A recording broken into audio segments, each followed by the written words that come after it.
Let's go to the United States. The US Supreme Court now appears poised to accept a Mississippi law that would bar abortions after 15 weeks of pregnancy, even in cases of rape or incest. There's been a hearing on Wednesday into the case. Conservative justices hinted that a majority backed upholding the law. A ruling expected in June may see millions of women lose abortion access. Lawrence Hurley is the US Supreme Court correspondent for Reuters. Thank you very much indeed for coming on the programme, Lawrence. No worries. Why are the Supreme Court considering this right now?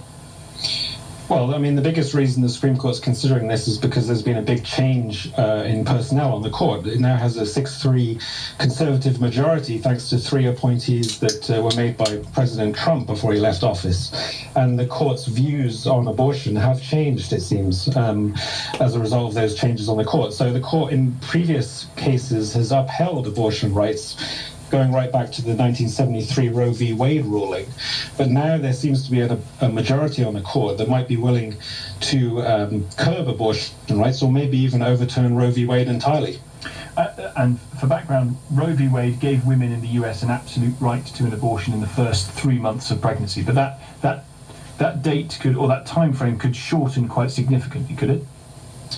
Yeah, or it could be effectively evaporated altogether, because the women would have no right to have any abortion at all. Well, there'd be no constitutional right to an abortion, which would mean that in states that want to restrict abortion rights, which is, about half the states, they would be able to ban abortion entirely, potentially. And then states that currently allow abortion, more liberal leaning states, would still be allowed to do that, but it wouldn't be a right that women can assert in court. So you'd end up with a sort of patchwork system where some states would allow it and some states wouldn't. The court could also go slightly narrower and just kind of draw a new line that would say, well, instead of 24 weeks being the limit, it would be 15 or earlier. But as the case today showed, it's really difficult to draw that line, and it's a somewhat arbitrary line in the law where you're just saying, just picking some number out of thin air to say, when abortion is allowed. If there were no constitutional right for a woman to have an abortion, but some US states allowed women to have an abortion, would that woman potentially be at some legal risk if they were to have the abortion? Yeah, definitely. I think the options for women in states that ban abortion would be you can try to go to a different state to get one.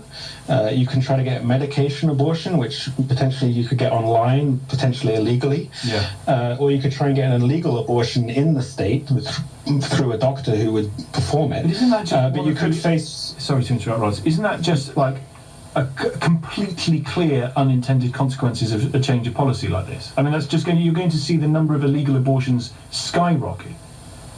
Well, that's the line that abortion rights activists make, and I think the issue, obviously we don't know exactly. Been changes since the Roe v. Wade years, which is medication abortion is now available. Potentially much easier to get than a surgical abortion. So that could be one of the ways that women could get the abortions, especially earlier in the pregnancy. But yeah, some people do fear the return to kind of backstreet abortions and coat hangers and the kind of horror stories that we've heard in the past. When do we expect a decision to be made, Lawrence? Well, court usually decide cases at the end of June. There's going to be a lot of back and forth behind the scenes among the justices as they try to come up with a solution. Very good to speak to you. Thank you for your time, Lawrence Hurley, US Supreme Court correspondent for Reuters.